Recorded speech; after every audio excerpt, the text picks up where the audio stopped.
Hi, I'm John Greaves III, editor and publisher of the Home Gym Quality Magazine, the only magazine in the world written by and for home gym owners. Our YouTube channel is all about helping you achieve your fitness goals at home with workout tips, simple do-it-yourself projects you can use to upgrade your home gym, and interviews with the industry professionals who serve the home gym community. And of course, home gym tours from around the world.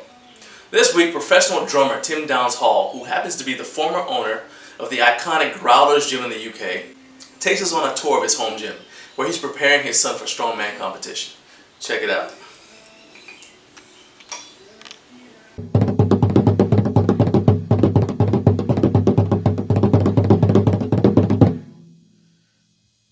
Morning. Here we are in Cirencester in the UK. My name's Tim Downs-Hall. I have a gym in my garage. Just a little bit before we have a look at the gym, just to read a couple of reasons why I have a gym in my garage. So I started training a long time ago in commercial gyms, but as I got older and I learned more stuff and kind of got to know what I was doing, did a couple of strongman competitions, bits and pieces,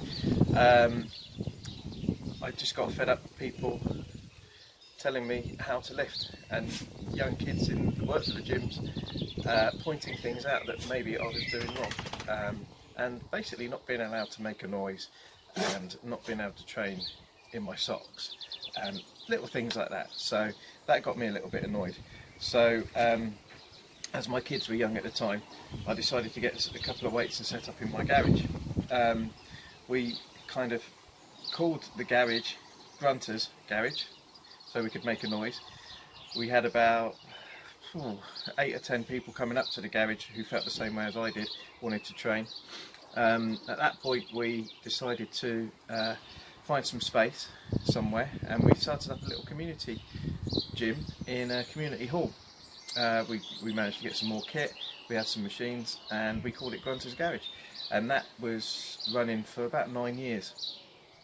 Until the management changed and basically didn't want a gym in their community hall. So that all faded away, all the stuff got moved on, all the gear got sold, and that was that. So I didn't train for a long time, but now my boys have grown up and they love the weights, and it kind of spurred me on to training again and having a go. So we've got some kit, borrowed and stealed some kit, and my youngest lad is now preparing to get into to strongman. He's a big boy, but he's had a couple of setbacks recently, but he'll get there. He's doing well. So anyway, shall we have a little look at the gear and how we utilise our space?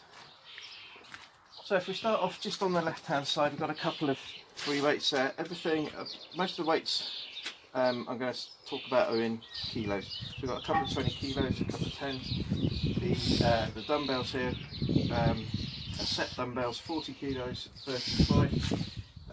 Now I'll pick them up for a bargain price on one of the websites we have here in the UK. So it doesn't have to be expensive, it doesn't all have to be new kit. I've got a couple of smaller dumbbell bars here, so obviously they've got spring locks on, so we can just change them as we go along. A couple of kettlebells, 5s and 10s, boxing bag, self-explanatory really. I've got a loading pin here that I use for grip.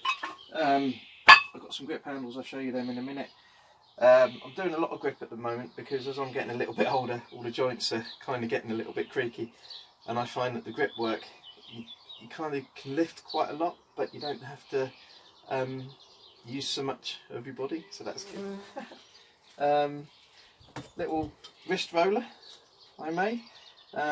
Just came to me one day, a little bit of metal pipe, bit of rope on there. I'll suspend the barbell across the rack and just do the old wrist roller bit. So that's good. Some 10 kilo plates there, 1 inch plates, and just bits and pieces really. Nice solid 1 inch bar there. Easy bar, that gets used quite a lot. We have a pulley here. It's a pulley that my son bought. We popped it on there because that bit of wood was already there, but we're planning on moving it into the middle so we can get a longer bar. But this is great, I mean it does the job. Bought a couple of handles. We've got the parallel handle there. towel, bit of rope, little straight bar there, and the single handle. I'll put a little carabiner on this towel. Just like I said, working on the grip, it just changes up your grip a little bit. Very, very interesting. Try it if you haven't tried it. Coming along here, we've got some more weights, some Olympic plates here, 5s and 2.5s, little ones there, little odd 1-inch plates there. Trap bar, as you can see, really useful piece of kit. Swiss bar, another useful piece of kit, bloody heavy, but lovely piece of kit. A couple of little grippers up there, 150, 200. Ratchet straps. What do I use these ratchet straps for? Good question. Basically, I saw someone doing some yoke with an Olympic bar, and literally just suspended the weights on the ratchet strap. I thought, well, that looks cool.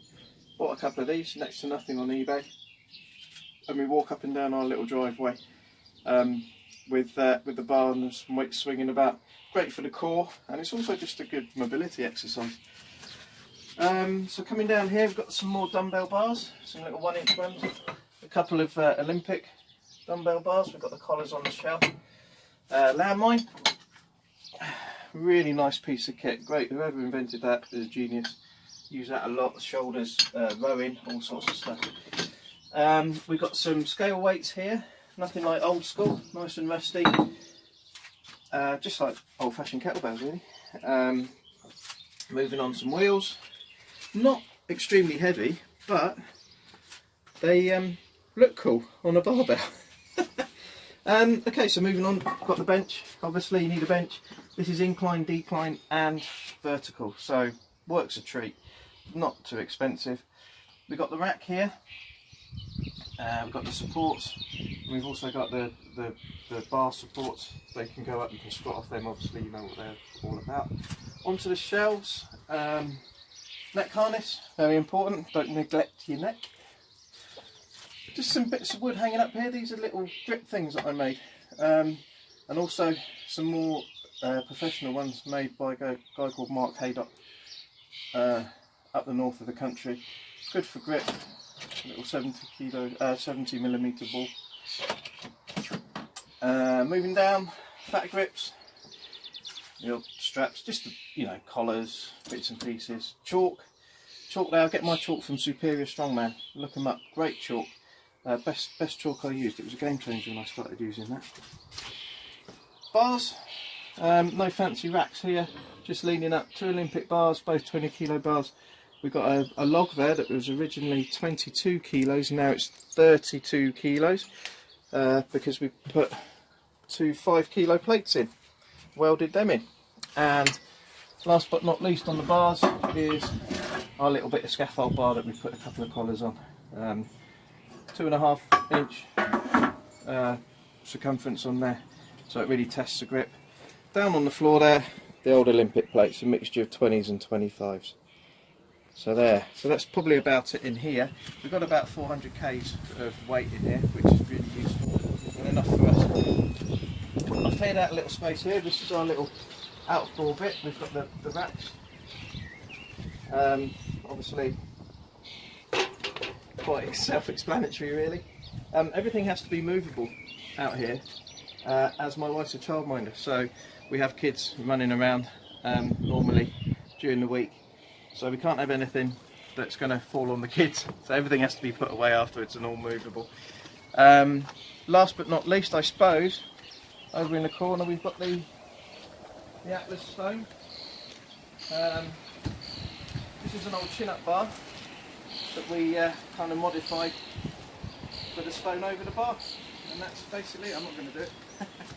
So that's basically it. We've got a couple of natural stones coming as well, and that's my garage and garden gym. Take it easy, thanks John, and see you soon. Bye. Hope you enjoyed this video. Now it's time for you to give us a look at your home gym. Send an email to garagegymlifellc@gmail.com and we'll respond with all the information so you can submit your video and give our viewers the grand tour of the best gym in town. See you next time.